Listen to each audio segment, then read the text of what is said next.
difference here. Any change of mind recently towards that idea? No. No, no hesitation. No, thank you very much. No duda en decir que no ser presidente de Francia, entonces no ha cambiado su punto de vista. Muchas gracias.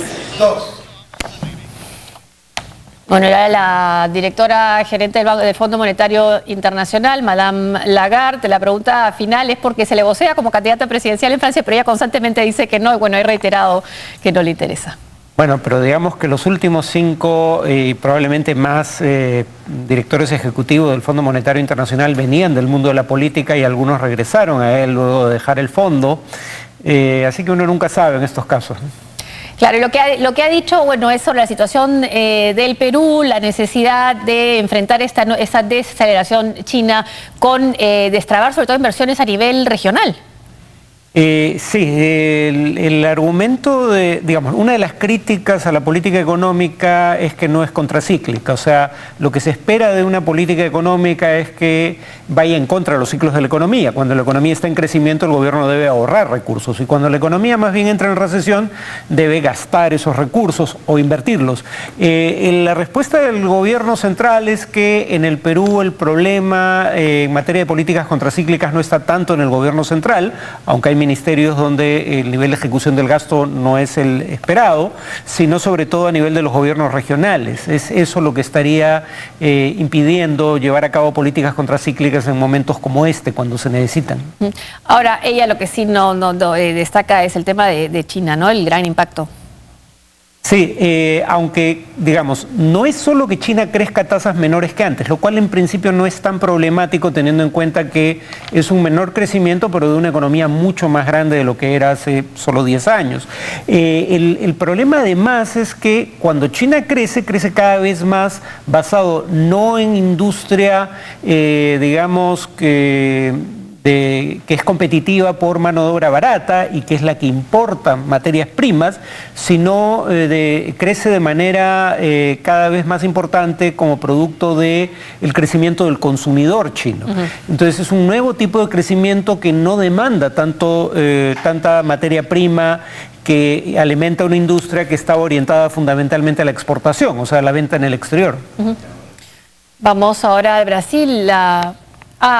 Continuamos con este comentario de lo que ha presentado el Fondo Monetario Internacional. Bueno, hablábamos de esto, bueno, la situación de Brasil, lo que ella dice, ¿no? Tienen que rezar porque no sabe bien además cuáles son las cifras, ya no tienen relación con el fondo. Venezuela. Perdón, Venezuela. Venezuela, sí.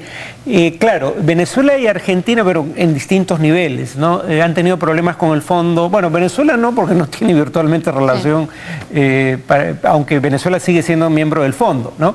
Pero digamos, en el caso de Argentina el problema fundamental era la medición de la inflación, que a criterio del Fondo Monetario no era creíble. El gobierno sistemáticamente subestimaba el nivel de inflación y entidades privadas daban una estimación bastante mayor. La prueba de que probablemente la inflación real sea más cercana a la estimación privada y menos a la estimación oficial es el hecho de que el propio gobierno, cuando negocia elevación de salarios para trabajadores públicos, suele hacer concesiones que están en el orden del 25%, cosa que está en línea con las estimaciones privadas sobre cuál es la inflación, no con una estimación oficial que lo ubica más cerca del 15%. El caso de Venezuela es dramático porque ya se estimaba que iba a ser el peor desempeño económico de la región en un buen tiempo, y es aún peor de lo esperado. La inflación se temía hace unos meses que iba a superar el umbral de los 3 dígitos, o sea, 100% más. Ahora se calcula que va a estar cerca del 200%. La economía iba a caer como 7%, ahora el cálculo es que va a caer 10% este año. O sea, es el peor caso económico del mundo. Probablemente en este momento sí, y de América Latina y el Caribe sin ninguna duda.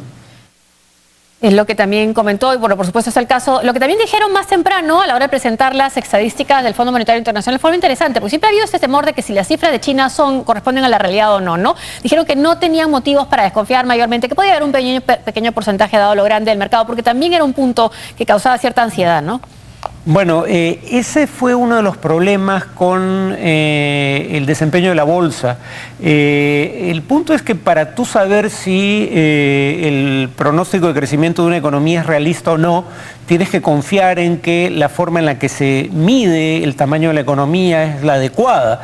Y en el caso de China, desde hace mucho tiempo hay la presunción de que el gobierno maquilla las cifras para dar una visión más optimista respecto a la economía nacional. La poca credibilidad de las cifras oficiales es lo que explica en parte el problema de turbulencia en la economía china en el pasado reciente. Vamos a presentar la cifra no electoral, la franja no electoral. Hemos estado hablando de cifras todo el día, la franja no electoral. Espacio no electoral gratuito. Ley de partidos políticos. Reglamento de financiamiento y supervisión de fondos partidarios.